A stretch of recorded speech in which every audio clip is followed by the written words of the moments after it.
Hello aspirants, आप सभी कैसे हो।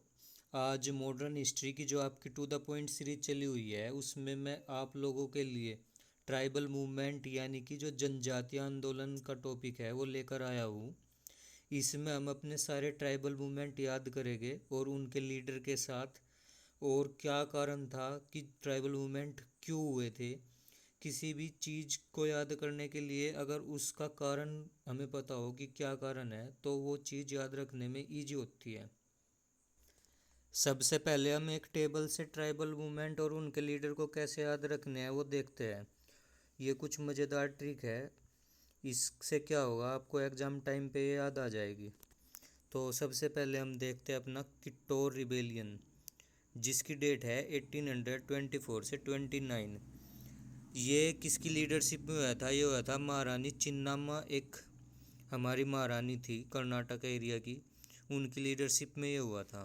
अब इसको कैसे याद करेंगे? इसको इजीली याद रख लो कि कोई किट्टू नाम की महारानी है। फिर हमारा सेकंड नंबर पर है खासी रिबेलियन। इसकी डेट है 1827 से 33 तक। इसके लीडर है तीरथ सिंह। अब इसको कैसे याद रखोगे? देखो, तीरथ धाम की चढ़ाई चढ़ते चढ़ते खांसी हो गई, इसको ऐसे याद रख सकते हैं। फिर हमारा होम रिबेलियन 1828 इसकी डेट है। इसके लीडर है गोमधर कुंवर सिंह। इसको कैसे याद करोगे? देखो साउंड देखो, ओम की साउंड देखो और गोम की साउंड देखो, दोनों साउंड सेम आ रखी, तो इसको ऐसे याद रख सकते हो आप। फिर हमारा कोंड रिबेलियन, इसमें क्या हुआ था? 1837 से 1838 इसकी डेट है। चक्र बिसोई इसके लीडर हैं। अब इसको याद कैसे करोगे? जैसे कोई कुंड है, कोंड कुंड से रिलेट कर लो, वो गोल होता है, गहराई होती है उसकी, चक्र जैसा दिखता है वो। फिर हमारा आ गया संथल रिबेलियन 1855 से 1856 तक इसकी डेट है। सिद्धू एंड कानू इसके लीडर थे दोनों, और ये संथल रिबेलियन बहुत इंपॉर्टेंट रिबेलियन है, इसको याद रख लेना। Sidhu and Kanu direct exam में क्वेश्चन आता है। इसकी साउंड एस से रिलेट करके याद रख लो या तो फिर हमारा है कोया रिबेलियन, जिसकी डेट है 1879 से 80 तक। इसके लीडर है टोमस ओरा। अब देखो, कोई खाएगा ज़्यादा, खोया खा लिया हो तो उसकी टमी बाहर निकल जाएगी, तो इसको ऐसे याद रख सकते हैं आप। फिर हमारा मुंडा रिबेलियन, बिरसा मुंडा जी की लीडरशिप में ये हुआ था, ये फेमस है, ये आपको याद भी हो चुका होगा आज तक। मुंडा आया हुआ है दोनों तरफ, तो इसको याद रख सकते हैं। फिर हमारा है रंपा रिबेलियन 1922 से 24 तक इसकी डेट है। और ये किसकी लीडरशिप में हुआ है? ये हुआ है अलूरी सीतारामा राजू की लीडरशिप में हुआ। देखो, रंपा में राम आया हुआ है और सीतारामा में राम आया हुआ है, और ये इम्पोर्टेंट है क्योंकि अभी अभी अलूरी सीतारामा जी की जो मूर्ति है वो भी बनाई गई है इंडिया में। अब हम सबसे पहले अपने जो किट्टोर चिन्नामा रिबेलियन है इसके बारे में पढ़ लेते हैं। बेसिकली जो ये किट्टोर एरिया है ये प्रेजेंट का कर्नाटका है, और कर्नाटका पहले मराठा के इन्फ्लुएंस में आता था, लेकिन थर्ड एंग्लो मराठा वार हुई जब 1870 से 90, तो उसमें क्या हुआ था, पेशवा का कॉन्सेप्ट ख़त्म कर दिया था ब्रिटिश ने, और बाजीराव को कानपुर भेज दिया था पेंशन देके। तो अब क्या था, ईस्ट इंडिया कंपनी का रूल यहाँ पे स्टार्ट हो गया, लेकिन उसी टाइम पे जो किट्टौर के राजा थे उनका नाम था माला सरोज देसाई, उनकी मृत्यु हो गई थी।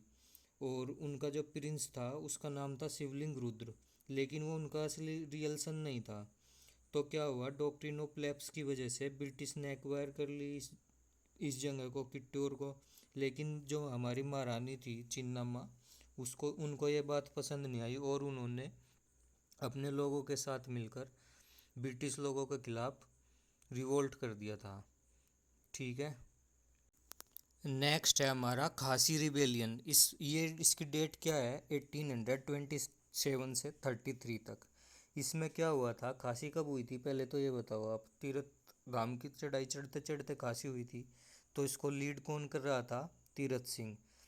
तो क्या हुआ, जो गैरो, खासी और जयंतिया है, ये तीन हिल्स है मेघालय में, और इन्हीं के साथ जो ट्राइब रहती है उन्हीं के ये ट्राइब के नाम है। जो गैरो हिल्स के साथ ट्राइब रहती है उसको गैरो बोलते हैं, जो खासी के साथ रहती है उसको खासी, और जो जैंतिया हिल्स के पास में ट्राइब रहती है उसको जैंतिया ट्राइब बोलते हैं। अब ईस्ट इंडिया कंपनी चाह रही थी यहाँ से रोड निकालना, कि वो एक रूट बनाना चाह रही थी जिससे वो ईस्ट बांग्लादेश तक जुड़ सके और ईस्ट बंगाल से जुड़ सके। तो ये जो हमारी ट्राइब होती है ये पेड़ पौधों को भगवान मानती है, जो उन्हें खाने के लिए दे रहा है उसको भगवान मानती है।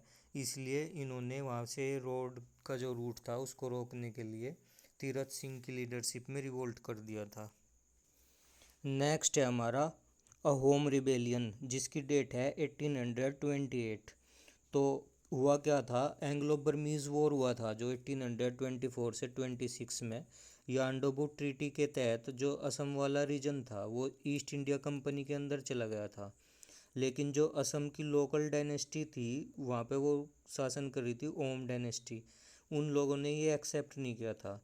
तो उन्होंने क्या किया, जो असम के प्रिंस थे उस टाइम पे ओम डायनेस्टी के, गोमधर कुंवर सिंह, उनकी लीडरशिप में ईस्ट इंडिया कंपनी के खिलाफ रिवोल्ट कर दिया था। ओके। अब हमारी अगली बारी है खोंड रिबेलियन की, जिसकी डेट है 1837 से 38। ये किसकी लीडरशिप में हुआ था, ये हुआ था चक्रा बिसोई की लीडरशिप में।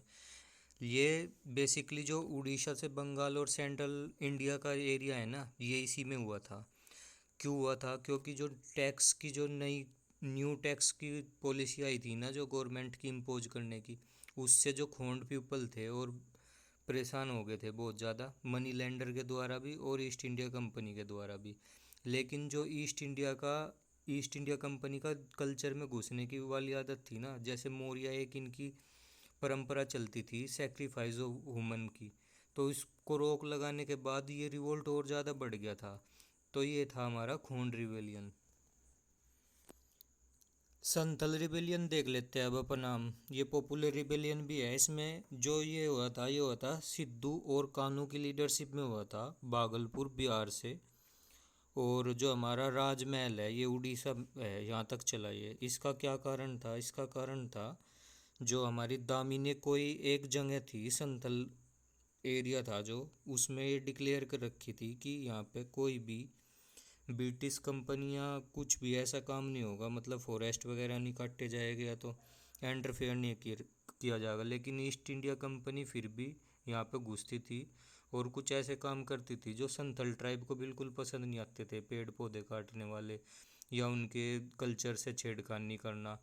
तो हुआ ये, इसी चक्कर में इन्होंने रिवोल्ट कर दिया।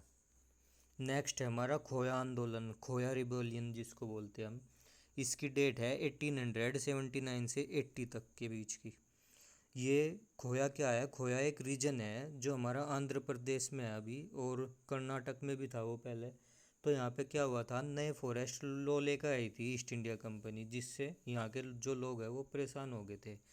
बेसिकली यहाँ की जो लकड़ी है ना फॉरेस्ट की वो बहुत अच्छी है, लेकिन जो ब्रिटिश ईस्ट इंडिया कंपनी थी उसने क्या किया, बड़ी मात्रा में उस लकड़ी को काट के यूज में लेना स्टार्ट कर दिया। तो यहाँ के लोगों को उन्होंने कल्चर से भी छेड़खानी की, उनको रोकते थे, खुद काटते थे। तो इसी के विरोध में इन्होंने ये रिवोल्ट स्टार्ट किया था। अब हम अपने मुंडा रिबेलियन के बारे में जान लेते हैं जो 1899 से 1900 में हुआ था। ये हुआ था, भगवान बिरसा मुंडा जी भी बोलते हैं उनके, उनकी लीडरशिप में हुआ था। इसके दो कारण थे। सबसे पहला कारण तो था जो हमारा छोटा नागपुर प्लेटू था जो झारखंड में, उसमें ना मुंडा ट्राइब रहती थी। वहाँ पे ट्रेडिशन चलता था लैंड सिस्टम का, मतलब लैंड कैसे ट्रांसफ़र होगी बाप से बेटे के नाम पे, तो उसको कुंत काटी बोलते थे वो। लेकिन जो हमारी ये थी ईस्ट इंडिया कंपनी, इन्होंने उसके चेंज कर दिए रूल कि कैसे ट्रांसफ़र होगी, तो उससे वे लोग बड़े परेशान थे। और एक बात इसमें याद रख लो, 15 नवंबर ट्राइबल मूवमेंट डे में भगवान बिरसा मुंडा जी की याद में मनाया जाता है। और दूसरी बात, इसको ही उल्गा रिबेलियन भी बोलते हैं।